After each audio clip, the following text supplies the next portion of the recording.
Today's story is Rapunzel from the Brothers Grimm fairy tales. There were once a man and a woman who had long in vain wished for a child. At length, the woman hoped that God was about to grant her desire.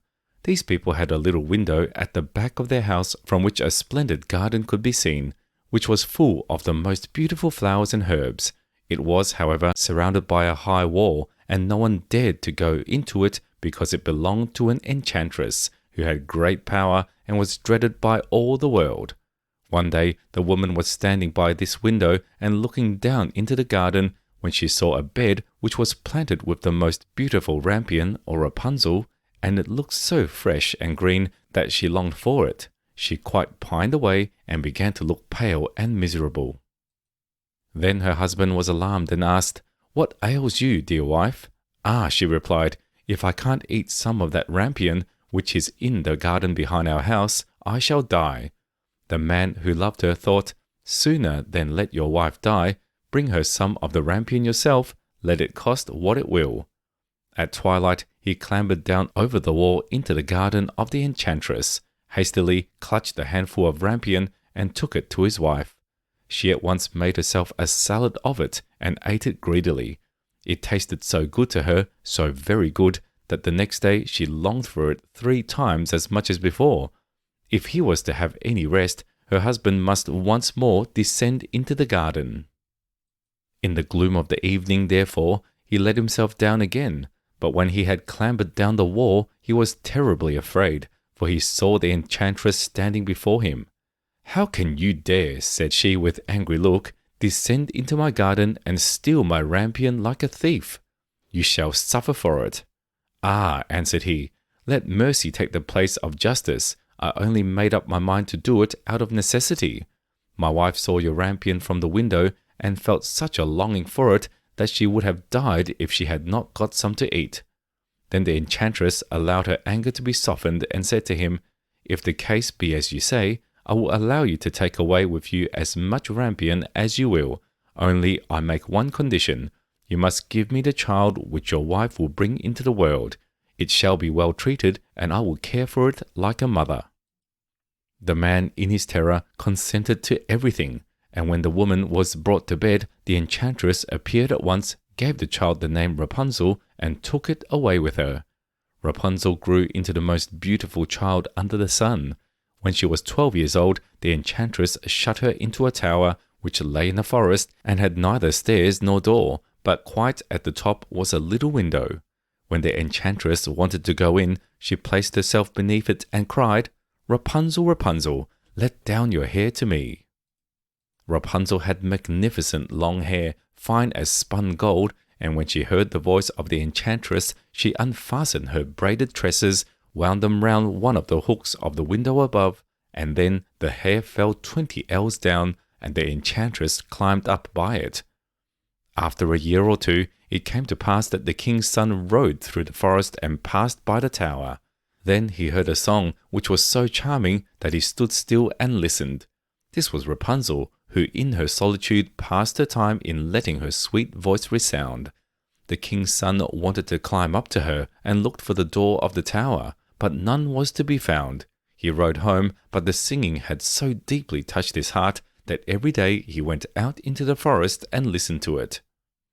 Once, when he was thus standing behind a tree, he saw that an enchantress came there, and he heard how she cried, "Rapunzel, Rapunzel, let down your hair to me." Then Rapunzel let down the braids of her hair, and the enchantress climbed up to her. "If that is the ladder by which one mounts, I too will try my fortune," said he. And the next day, when it began to grow dark, he went to the tower and cried, "Rapunzel, Rapunzel, let down your hair to me."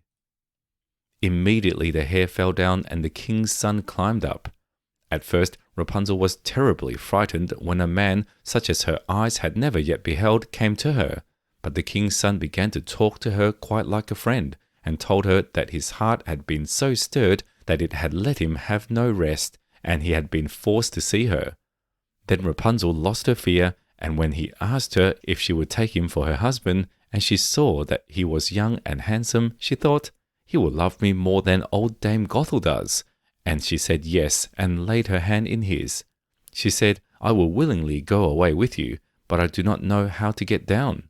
Bring with you a skein of silk every time that you come, and I will weave a ladder with it, and when that is ready, I will descend, and you will take me on your horse." They agreed that until that time he should come to her every evening, for the old woman came by day. The enchantress remarked nothing of this until once Rapunzel said to her, "Tell me, Dame Gothel, how it happens that you are so much heavier for me to draw up than the young king's son. He is with me in a moment." "Ah, you wicked child," cried the enchantress. "What do I hear you say? I thought I had separated you from all the world, and yet you have deceived me." In her anger, she clutched Rapunzel's beautiful tresses, wrapped them twice round her left hand, seized a pair of scissors with the right, and snip-snap, they were cut off, and the lovely braids lay on the ground. And she was so pitiless that she took poor Rapunzel into a desert where she had to live in great grief and misery. On the same day that she cast out Rapunzel, however, the enchantress fastened the braids of hair which she had cut off to the hook of the window, and when the king's son came and cried, "Rapunzel, Rapunzel, let down your hair to me," she let the hair down. The king's son ascended, but instead of finding his dearest Rapunzel, he found the enchantress, who gazed at him with wicked and venomous looks. "Aha!" she cried mockingly. "You would fetch your dearest, but the beautiful bird sits no longer singing in the nest. The cat has got it, and will scratch out your eyes as well. Rapunzel is lost to you. You will never see her again." The king's son was beside himself with pain, and in his despair he leapt down from the tower. He escaped with his life, but the thorns into which he fell pierced his eyes. Then he wandered quite blind about the forest, ate nothing but roots and berries, and did naught but lament and weep over the loss of his dearest wife. Thus he roamed about in misery for some years, and at length came to the desert where Rapunzel, with the twins to which she had given birth, a boy and a girl, lived in wretchedness. He heard a voice, and it seemed so familiar to him that he went towards it, and when he approached, Rapunzel knew him and fell on his neck and wept. Two of her tears wetted his eyes, and they grew clear again, and he could see with them as before. He led her to his kingdom, where he was joyfully received, and they lived for a long time afterwards, happy and contented. We hope you enjoyed the story. Subscribe for more. See you next time.